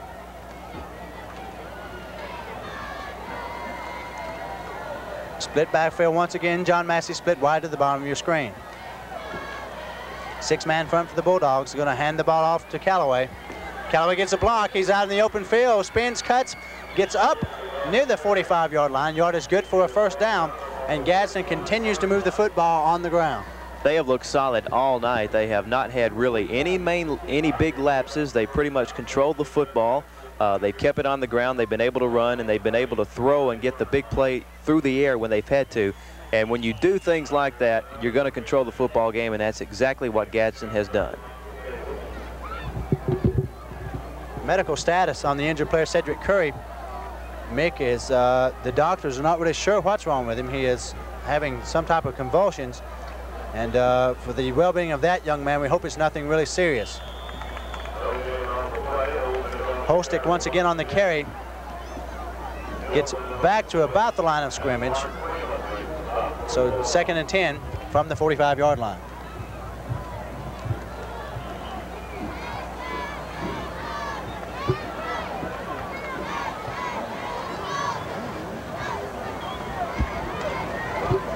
Clock continues to roll down. 5 seconds remaining in the 3rd quarter. I don't think Gadsden will get this play off. And the siren sounds ending the 3rd quarter of play. So with 1 quarter of football remaining to play, the Gadsden Tigers continue to lead the Anniston Bulldogs by the score of 13-6. Get your car sparkling clean at Auto Laundry Car Wash. Our famous Bubble Brush gently cleans your car's surface of dirt and grime. Our extra features of foaming tire and engine cleaner and turtle wax help keep your car showroom clean. Try any of our 8 convenient locations: in Anniston at Greenbrier Road and West 10th Street, in Oxford on Highway 78 West, Highway 431 in Sachs, Highway 21 North in Weber, and in Piedmont, Gadsden, Sylacauga, and Childersburg. Do you want a better life? Then you need New World College. New World can prepare you for a financially rewarding career in computers, cosmetology, accounting, secretarial, or medical assisting. Check out our newest programs in fashion and retail merchandising and business management. New World gives you lifetime placement assistance and financial aid is available. Get in touch with your future at New World. New World College means new life. 12 minutes of football to play as you hear a jet go over. As we were buzzed up here on the top row in the visiting bleachers, I'd like to thank the officials here at Gadsden High School for the accommodations they have given us in tonight's ball game here at Murphy Stadium. We extend our gratitude for that warm welcome and that accommodation. The Anniston defense having a word there with a member of the coaching staff. They desperately need to rally and get the football back. They trail by only 1 touchdown, Mick. And it's really is anyone's ball game now, although Gadsden does lead the football game by 7 points. When you look at possession time, when you look at yardage on the ground and through the air, and when you put all those things together, and you would never think the score would be 13-6. Anniston is really fortunate to be in this football game as much as they are. They were able to score off a turnover right before halftime, and that's where we remain right now, the score 13-6. I think the thing that we have to look for in this 4th quarter is possession time. If Gadsden can continue to control the football like they've done throughout the entire football game, they will probably win the football game. Anniston has to really just take the football away from Gadsden, get it back on offense and establish something, and really try to take over in this 4th quarter. When you talk about possessing the football, from the Tigers' standpoint, 2 names come to mind: Bobby Avery and Darrence Hughley. They have been the workhorses this far. Hughley had 106 yards in the first half rushing. We have not seen him in the second half. Also, David Owen, who scored the initial touchdown on the game, has left. He left with an ankle injury and has not returned since the first quarter. Naked bootleg by the quarterback, Andre Doremus, fooled only a couple of the Anniston Bulldog defenders momentarily. Play went for only 1 yard, so it will bring up 3rd and 9. Coach DeLorenzo for Gadsden shuffling his quarterbacks a little bit tonight as he did last week. David Taylor will be coming back into the football game for Gadsden, so you would have to think on a 3rd and long, 3rd and 9, that they would probably try to put the football in the air. However, Taylor is capable of running. He's done that a couple times tonight. He has rushed the football for 18 yards. Once again, gutsy performance by a young man who is having to wear a heavy brace on his left knee. Long count. Taylor going to go back to pass. 4 guys out in the pattern. Pass downfield, broken up and almost intercepted by the right cornerback, Elijah Wood, and that would not have been the first big play by Wood tonight. Elijah Wood is a big play man. He's a tall guy, and when he plays back in that secondary, it's tough to get the football over him. That time Taylor was trying to loft it over Elijah Wood's head, and that's tough to do. As tall as he is with that long arm span, he's really an asset in the secondary. So Fred Sanctum now going to kick it away. Back deep. Once again, Mr. Excitement, Montrell Bush for the Bulldogs, and he is an ever so dangerous weapon. Good snap. No rush. Sinkton boots away. Nice kick. A big spiral, turns it over.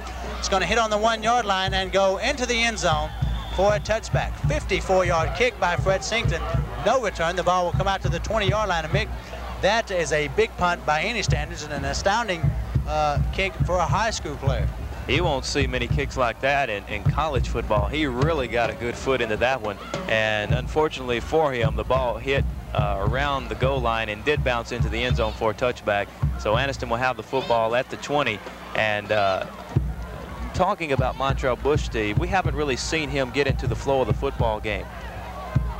Vince DeLorenzo there, you see him on the sidelines. He now has the fate of the football game with a 7-point lead in the hands of his defense. And they have done a good job to this point keeping the Anniston Bulldogs offense at bay. They have held them to no points, even though the Anniston defense did score 1 touchdown. Handoff, Gerald Tillman. Tillman looks for a block, breaks the line of scrimmage, gets up over the 45-yard line and is wrestled out of bounds by about a half a dozen Tiger defenders. Pickup of 16, 17 yards on the play. Good for another first down. Steve, that time Johnny Walker was in at quarterback for Anniston. I don't know if Jamal Peters is hurt or what, but he was sitting on the sidelines just a moment ago. Now he's standing up over there, but Taylor is the quarterback now for Anniston.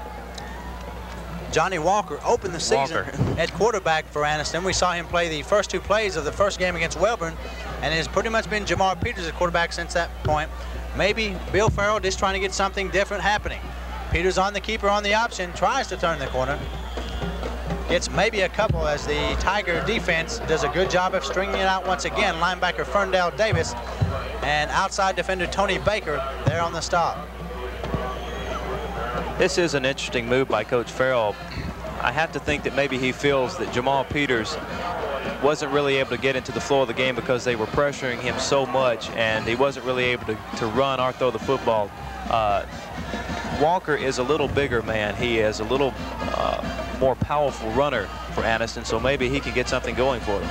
Walker back to pass, pressure from the inside. He's throwing long, looking for Aaron Callaway. Here's Callaway inside the 20 and out of bounds, and a big bomb from Johnny Walker has the Anniston offense in business for the first time tonight. That was a perfect throw that time by Walker. He really put the ball right on the money to his receiver, Aaron Callaway. Very good executed play by Anniston. Big play. They got the football now deep in Gadsden territory, and no wonder Coach Farrell put in Johnny Walker. Maybe he knew something we didn't know. All the attention from the defense usually goes toward Montrell Bush, and Aaron Callaway has developed into a very patented deep threat for the Anniston Bulldogs. 47-yard pass from Walker to Callaway. 1st and 10 Anniston from the Gadsden 15-yard line. Walker going to keep it on the option, gets about 7 yards on the play. Flag goes down, and some more extracurricular activity.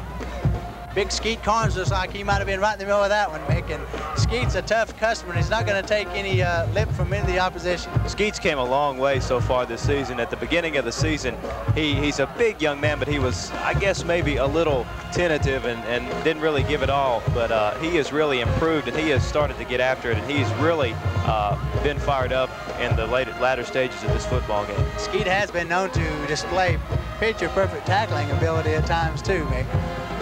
But the play is, the penalty will go against Gadsden, and it's going to hurt them as it backs the ball, puts the ball down inside their 5-yard line. I would imagine it's going to be a personal foul, unsportsmanlike conduct, and that is the second time we have had an altercation. That is the call, personal foul, Tigers, and now that defense has their backs to the wall, and I'm sure DeLorenzo and his coaching staff is sweating on that far sideline.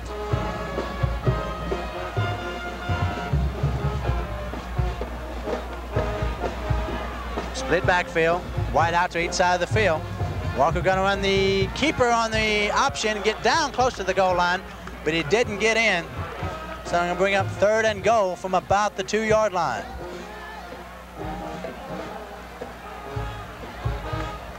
Walker got that 2 yards, Mick, simply on the good surge by his offensive line as they really knocked the Tigers off the line of scrimmage. They did do a good job of coming off the football that time, and Walker just simply tucked it under and got as much yardage as he could, and he got it down close to the goal line, so Anniston with a good chance to punch it in here on 2nd down. Gerald Tillman, Clarence Williams in the backfield behind Johnny Walker. 3rd and goal Gonna hand it off to Gerald Tillman, and he's in for a Bulldog touchdown. They threw him back away from the goal line, but all you have to do is break the plane with the football, and that is exactly what Gerald Tillman did. So now, with the PAT upcoming, we are all knotted up. Check that, 13-12 the score now.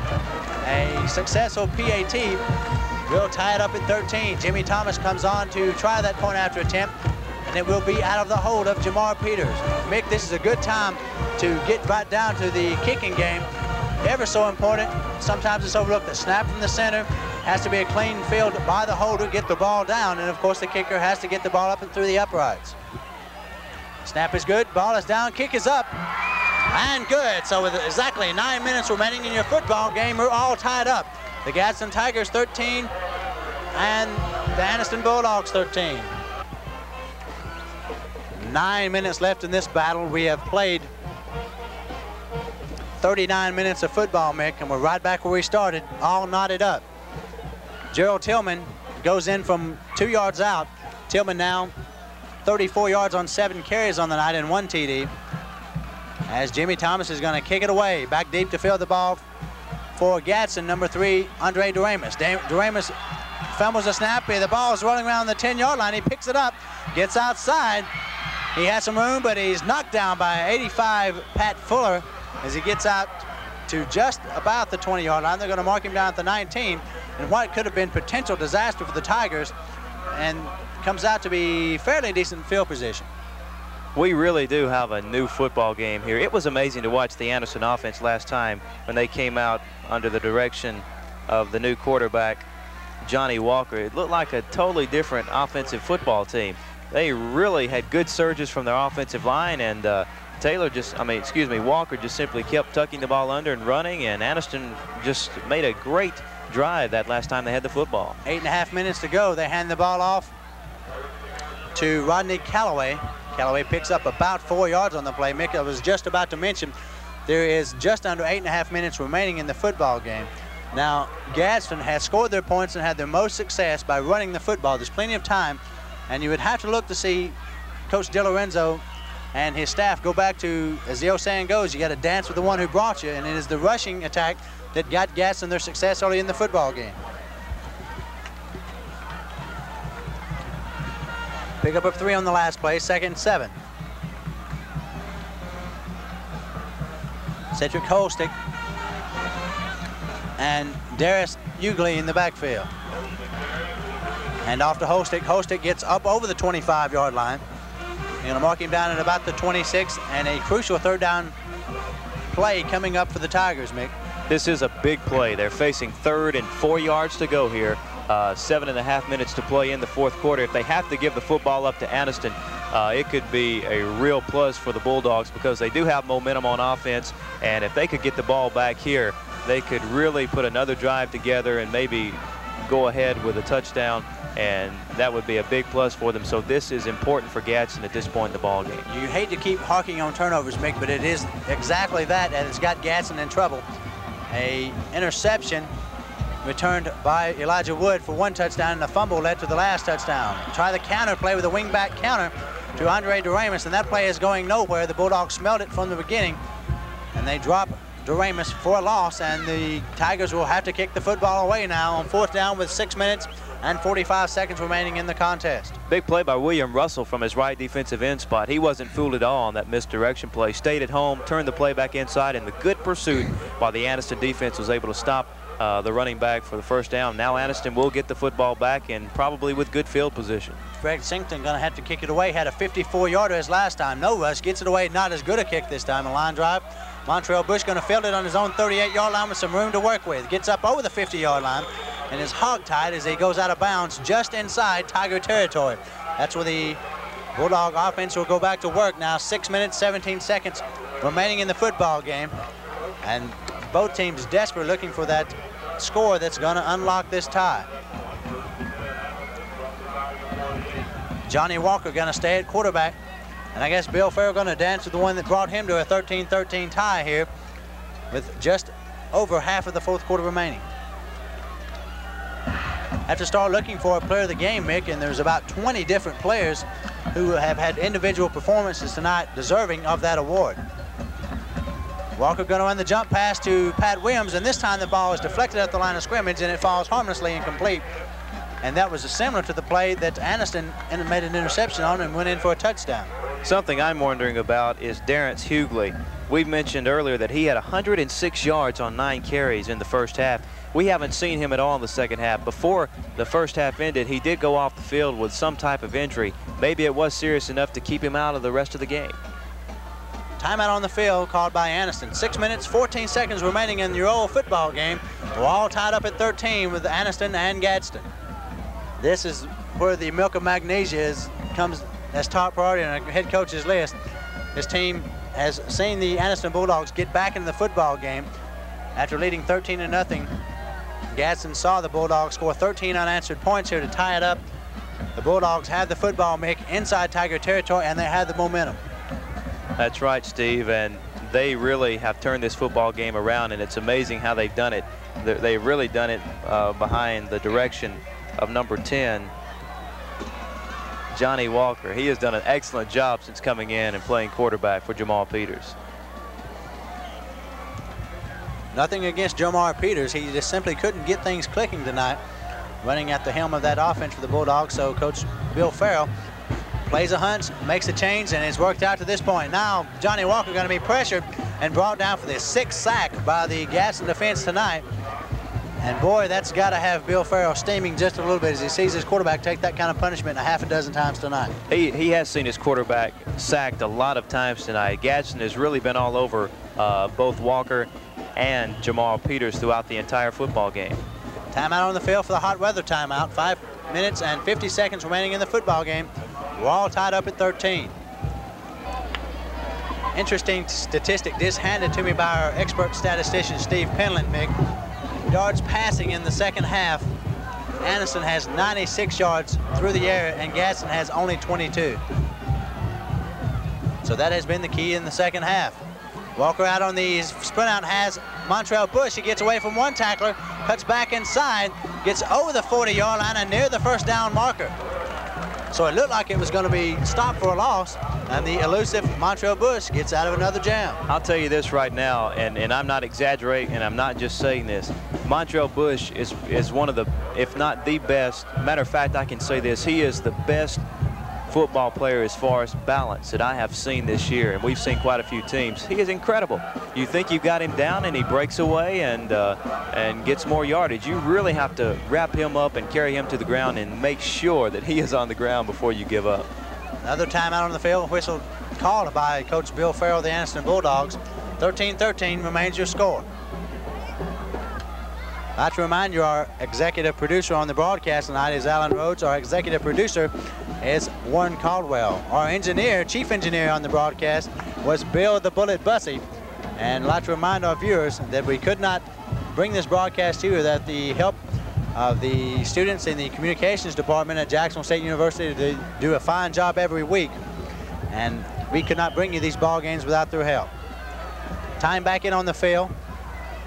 Anniston has a 4th and a long 2 from just inside the 40-yard line, and Bill Farrell has elected to go for the first down. Clarence Williams in motion. They're going to hand the ball off to Gerald Tillman. Tillman is going to be close. It didn't look like he got it, Mick, as he juggled the handoff, and the right side of that Tiger defensive line really stood him up. That could be the play of the football game. Great stand by the Gadsden defense. Now they will take over the football. They'll have it about their own 40-yard line, close to the 40-yard line. Good field position, a little over 5 minutes to go, and an excellent chance to sustain a drive here and get some points and win the football game. And old momentum has changed jerseys once again. He was wearing the white jersey, and that was the big play that the Tigers needed to get momentum back on their side. They go to work 1st and 10 from their own 39-yard line. 5 minutes remaining in the football game. The clock continues to roll. Split backfield behind David Taylor. They hand the ball off to Cedric Holstick. Holstick is going to be stopped behind the line of scrimmage for no gain. Have to get the number on the tackler there. Looks like William Russell, and Russell comes up limping as he heads for the sidelines, and it appears to be his left ankle. Ernest Goggins now sprints in the ball game for him. You know, talking about thanking the people we've been working with, Steve, all the students do an excellent job, and something we'll talk about in just a moment after this play. I'll be sure to get back to you on it. Sounded like it was going to be a good one. Loss of 4 in the last play, 2nd and 14, and the Gadsden Tigers do not want to have to call plays in this situation. Counter up the middle, straight ahead handoff. Play goes good for about 5 yards, but it's going to bring up 3rd and 9. What I was saying, Steve, is that we would really like a little feedback from the people that watch these football games. I believe that if you think we're doing a good job, the students would like to know it, whether it's a call, whether it's a letter or whatever, because we would like to know how the people are enjoying this, because this is something new. This is something that the communications department is trying for the first time this year, and we really are not our best critics. We really don't know what our strengths and weaknesses are, so we hope that we are doing a good job, and we hope the people are enjoying it, but we would like them to let us know. Read like a true master, mate. Taylor rolls out. He's under pressure. Throws downfield. Larry Baker has the ball at the 45-yard line. Good for a first down. Baker still on his feet. The ball is stripped away down inside the 30-yard line. And the 5th turnover tonight by the Gadsden Tigers gives the ball right back to the Anniston Bulldogs on what looked like a very key play in the ball game for the Tigers. That's incredible, Steve. Number 80 for Anniston. Was that the man with the football? Yes, Larry Baker from his tight end position make it Gadsden, Larry Baker. He was really just fighting for extra yards, and that second effort was really what caused the turnover. Oftentimes you see a lot of guys turn the football over by trying to get extra yardage. I know Gerald Riggs for the Atlanta Falcons says when he turns the football over, it's when he is really pushing that extra effort to get all the extra yardage he can. Not to make a correction, that was the 4th turnover by the Gadsden Tigers, but nonetheless a very costly one. Anniston goes back to work, 1st and 10 from their own 26-yard line. 3 minutes remaining in the football game. Carrying on the play, Gerald Tillman, he gets back to the line of scrimmage and not much more. I'd like to remind our viewers, Mick, you can purchase tapes of this broadcast or any other broadcast we have featured on the high school football game of the week. Simply give us a call at Self Hall at Jacksonville State University. That number is 231-5300. You can order tapes of any game for $15 a piece. This is a VHS video cassette tape, and we will take your order, and we would like to get you a copy of this ball game for you to keep for yourself. Good souvenirs for the senior players or players that may not play anymore. Maybe keep when they get our age and show their kids and show their fans just how good they really were. Walker back to pass, throws downfield, pass intended for Montreal Bush. He had it momentarily, and a good defensive play by Kevin Bradford, the defensive back, knocked the ball out of Bush's hands. And now the shoe's on the other foot, a crucial 3rd down conversion for the Anniston Bulldogs. That was a good defensive play that time for by the Gadsden secondary man, Kelvin Bradford. That's about the first time I've seen a pass that was really a good pass thrown to Montreal Bush. He had it in his hands momentarily, but Bradford was able to knock it away. So now Anniston will be faced with a 3rd and 10. Now on 3rd and 10, Johnny Walker comes out of the ball game. Jamar Peters goes back in at quarterback, so I would be willing to bet it's going to be a sprint out option pass for Jamar Peters. And I'm sure that everybody in the house, especially those across the way on the Gadsden sideline, know just that. They split 2 men out to the near side of your screen. Aaron Callaway and Montreal Bush, and they send Clarence Williams in motion. Peters back to pass, hits Montreal Bush on the screen. Bush has got yardage for the first down. He's in the open field, 1 man to beat, 40, 35, and Kevin Bradford's gonna run him out of bounds down inside the Gadsden 25-yard line. Hello, Montreal Bush. Finally, that young man can be quiet all night and then can pop up with a big play like this, and he usually does it at the most important times. Here it is, almost down to 2 minutes left. Tie football game. Montreal Bush comes up with a big play for Anniston. 52-yard play. Gets the ball down to the 25-yard line. And the Anniston Bulldogs are in business. Coach Vince DeLorenzo kind of scratching his head over there, Mick. They did just about everything you could to defend that play. Had 2 receivers out here, and just an excellent open field effort by the man who caught the football, Montreal Bush. Peter stays in the football game, and quarterback throws downfield to Pat Fuller, just out of his reach. And now they're going to call it a catch. A great effort by Pat Fuller as he laid out down inside the 15-yard line and pulled that football in. Unbelievable catch by Fuller. From our vantage point, it looked like the ball was way overthrown, but Fuller just reached out, snagged it, went to the ground, and now Anniston has another first down, really threatening here deep in Gadsden territory. This is shades of the Sachs game where Anniston drove the football down the field in the final minutes and scored the game-winning touchdown. First down from the 13. Jamar Peters sprints out. He's under pressure from Ferndale Davis, and he's knocked down for a loss by number 66, Arthur English. They had just sent English into the game. I saw Coach De Lorenzo on the sidelines looking for someone, and he was looking for number 66, Arthur English, and he comes up with a big play right off the bat. Once again, I'd like to remind you, we will be choosing our Bama Sporting Goods High School Football Game of the Week, Player of the Week. And Mick, I am really at a loss for a decision right now. You have to look at Montrell Bush, you have to look at Johnny Walker, even Jamar Peters now. You have to look at Darrence Hughley and Bobby Avery. Peters back to pass, throws out here to Montrell Bush again. Bush has it on the sidelines, and he's run out of bounds down about the 14-yard line. That's a good play for Anniston, because the main thing, it gets the clock stopped. We're down to 51 seconds left to go. Anniston's going to be facing, it looks like, a 3rd down and around 11 yards to go. So we know that, of course, Anniston is a threat to kick a field goal also. One thing you have to keep in the back of your mind, Bill Farrell has told us early in the season his kicking game is not the best. It's probably no better than a 50-50 chance, Mick, if they have to kick a field goal, especially from this distance. If, say, the next play is an incomplete pass, the ball would be spotted down about the 22-yard line. And a 32-yard field goal for a high school kicker is not an automatic.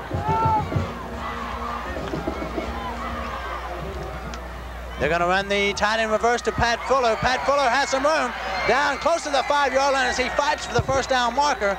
But we'll have to wait and see where he gets the spot. He's down inside the 5-yard line, and if he's short, Mick, oh, what a decision for Bill Farrell on 4th and short yardage. It will be some decision, but that, first of all, let's get back to the play. Good call by Farrell that time. The reverse to Fuller. Fuller fought for all the yardage you could get, but he's came up a little short. It's going to be 4th down and 1, and it looks like the Bulldogs are going to go for it. It's nail-biting time. The Gadsden defense has always stopped Anniston on 4th and short yardage one time tonight. They're going to be asked to do it once again. Split backfield. And now everybody moves. Skeet Carnes jumps, Clarence Williams jumps, and it looks like it's going to be a 5-yard penalty against Anniston. Now you got to figure Jimmy Thomas, just as we said, that he comes on the field, Jimmy Thomas is going to try a field goal. They really have to go with the field goal now, because the 5 yards will back them up. It will be a 4th and 6, and you can't really go for it on 4th and 6, because if you're stopped, you lose possession. So when you've got a chance to score, you've got to try to put points on the board, especially when the ball game is on the line. So the ball game will lie in the hands of this kick. Once again, your snapper on the play for Anniston will be number 51, Keith Lewis. The holder will be Jamar Peters, and the ever-important kicker is Jimmy Thomas. 14 seconds remaining in your football game. The ball will be spotted down at the 15-yard line. A 25-yard field goal attempt, in all likelihood, what will decide this football game. Snap is down, kick is up, and it's good. So the toe of Jimmy Thomas has broken a 13-13 tie. 7 seconds remaining in the football game. Anniston now has a 16-13 lead over the Gaston Tigers. Such a sensation in her blue jeans. Temptation, if you know what I mean. Give me crazy till I'm just about gone. Is it what she's got going or what she's got on? Lovely sensation. The brand that fits.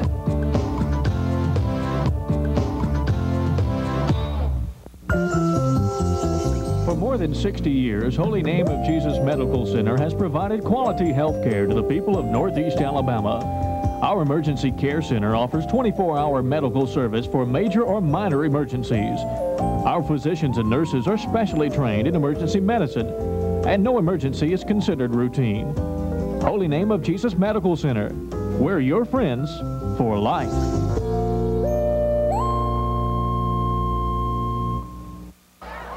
Mick, 7 seconds remaining in the football game. Anniston has a 3-point lead, 16-13, and I think we have made our decision on the Bama Sporting Goods Game of the Week, Player of the Week. I think we both have came to a mutual decision. It was a tough one tonight, but when you look at what Pat Fuller, number 85, the tight end for Anniston, has done, you really can understand why we would choose him. He's been a big player. He's made good catches on the jump passes we've seen tonight.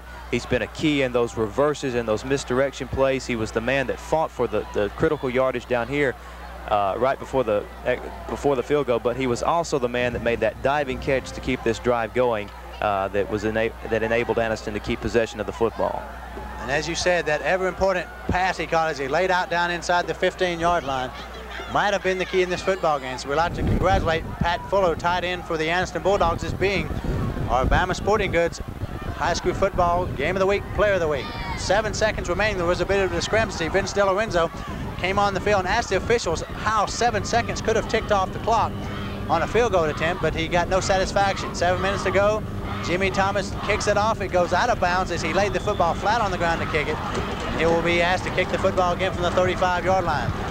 It's going to take a miracle, Mick. Get right down to cases. We're not going to sugarcoat it. It will take a miracle for Gadsden to get back into this football game. It really will. It will take a miracle, and what that miracle will consist of will be a total breakdown by the Anniston kickoff team and an excellent effort by the receiving team. My decision, if I were the coach, Mick, and I'm not trying to second-guess Vince DeLorenzo in any way, if I'm the receiving team, I think I take the ball when I catch it, kneel down immediately. That way you give your offense one more play, and you're going to score a lot quicker on an organized offensive play than you would on a broken field kickoff return. But you really feel for Vince DeLorenzo's squad, Mick. This loss, if they do not come back, will make them 1-5, and they really played better football tonight than that 1-5 mark showed. Bobby Abey fields it on the 25-yard line. 5 seconds remaining. Abey going to be brought down at the 30-yard line. 2 seconds, 1 second remaining, and they're going to get one more play off. You have to look back, Mick. Gadsden ran the football effectively in the first half. They had a 13-point lead with it, and it's the passing game and the turnovers that really got them in trouble. The key was, as we talked, Gadsden really controlled the football game in the first 3 quarters. But before we entered the 4th quarter, we talked about how possession of the football in the 4th quarter would be the key. And Anniston, amazingly, had controlled the football in the 4th quarter, and they won the football game in the 4th quarter. Now Jimmy Thomas and Fred Remsey have dropped way back to their own 30-yard line for the Anniston defense. They have 4 men lined up straight across the 45-yard line, 15 yards down the field from the line of scrimmage. They're going to rush 4 down linemen. They have Demetrius McLean, Barry Russell, Mark Freeman, Rodney Sturkey at the 45, and 3 deep men, Elijah Wood, Freddie Remsey, and Jimmy Thomas. Throw down the sideline to Cedric Holstick. Holstick pulls it in, but he's going to run out of time, and he is going to be brought down to the 35-yard line. And just like that, we see a ball game, Mick, that neither team really deserved to lose. Your final score, the Anniston Bulldogs 16 and the Gadsden Tigers 13. Do you want a better life? Then you need New World College. New World can prepare you for a financially rewarding career in computers, cosmetology, accounting, secretarial, or medical assisting. Check out our newest programs in fashion and retail merchandising and business management. New World gives you lifetime placement assistance, and financial aid is available. Get in touch with your future at New World. New World College means new life. Tom, I want you to know we've been very pleased with your work here. Thank you, sir. You've done fine work for us on the route, but with the promotion, I'm afraid it requires better writing skills than this would indicate. Well, I know. I never was much good at writing, but it's just the monthly reports. I'm afraid those monthly reports are more important than you think, Tom. I'm not blaming anybody, but I just can't seem to get ahead. Don't wait until it's too late to do something about your children's writing. See to it today. Tough one to swallow, Mick, if you're Vince DeLorenzo and his coaching staff. The Tigers, bad luck really continues. They played good football tonight, much more like the team that we were told we could expect at the beginning of the season. This is a bitter defeat for Gadsden, especially it was their homecoming. But more importantly, Steve, they really controlled the football game for the first 3 quarters. But the Anniston team, you've got to give them credit. They never got down on themselves. They came back in the 4th quarter. They understood what they had to do, and they did it. Even though Gadsden played well, Anniston played well in the 4th quarter, and just very simply, that's where the football game was won. I think the effort tonight by the Bulldogs, Mick, shows you that the Anniston football program is headed back in the right direction. I'd like to remind you, next week's game on the high school football game of the week will be the Jacksonville Golden Eagles and the Glencoe Yellow Jackets. So for Mickey Shadrix, Kim Garris, and Rocky South, this is Steve Camp saying see you next Monday night on the high school football game of the week.